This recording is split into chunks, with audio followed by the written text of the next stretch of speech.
парковка жок дейсиңер, парковка жок болсо айдап алгыла да машинаңды.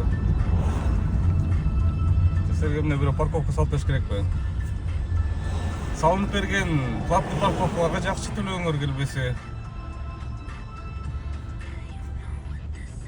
Бүтке изденип койсо табылат да парковкачы. Болгону бир 100 метрден бир 1000 метрге чейин жөө басып коюш керек. А биз жок, ошо барчу жерибиздин барып туруп астына тыгып коюш керек да монтип, экинчи полоса менен коюп монтип.